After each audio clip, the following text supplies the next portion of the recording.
শেখ হাসিনা যাও নে গরু চালানি মিলাই পারি না। তুলনামূলক ভাবে একটু সস্তায় বলা যায়। গরু সেই 1,30,000 গরু কয় 1,00,000। আমরা খুব বিপদে আছি এবার গরু লিয়া। এই গরুর দর দাম চাইতেছি 1,70,000, কিন্তু আমার গরুর দর দাম কম করতেছে, কিন্তু গরু এই দামে বেচলে অনেক টাকা আমার লস যায়, খরচ পাতি আমার উঠে না, যার ফলে আমি গরু বাবা বেচতে পারতেছি। গরু আনছি বিক্রি করে পাইতেছি না, বাচ্চা খুব কথাবার্তা করতেছে, তাও আমি গরু বিক্রি করা হয় না। আমার আর কি করুন, যা গরু চাই 1,30,000 গরু কয় 1,00,000।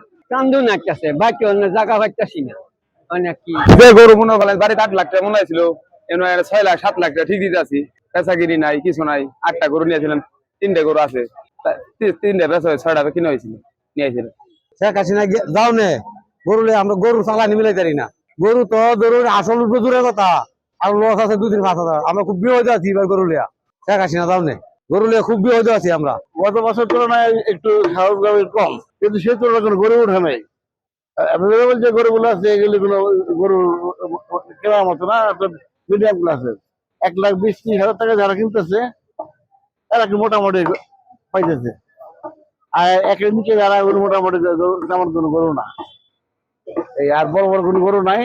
আর না কেনার কারণ যারা রাঘব বলছিল তারা যেমন বাজারে নাই, তার পরিপ্রেক্ষিতে এখন আর ওই বড় বড় গরু বিক্রি হয় না, ছোট গরুর উপরে যাই চলতেছে। ওই সাইডে কোনো গরু নাই, আশেপাশে অনেক গরু। আমি গত রাত্রে গরু দেখে গেছি, তুলনামূলক ভাবে একটু সস্তায় বলা যায়।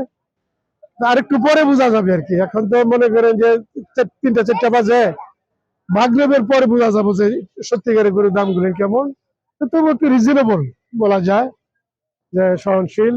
আশেপাশে যে বাজারগুলো আছে, দাপুনি আছে, বেগুনবাড়ি আছে, চরখরিচা আছে, বায়োদিগার ইউনিভার্সিটি আছে, ওই তুলনায় একটু বেশি। আর এই সার্কিট হাউসের সমস্যা হলো কি, এখানে 60টা টাকা বেশি। যেমন 1 থেকে 1.5 লক্ষ টাকা গরু বিক্রি করলে ক্রেতা বিক্রি দেয় 15-30।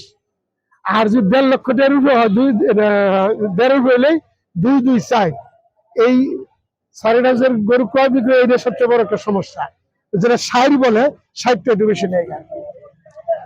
তো ওভারঅল বলা যায় যে হ্যাঁ, একটা রিজনেবল, মানে খুব একটা কমও না বেশিও না। ক্রেতা বিক্রেতা উভয়ের মধ্যে একটা কি আছে, যে সহনশীল আছে।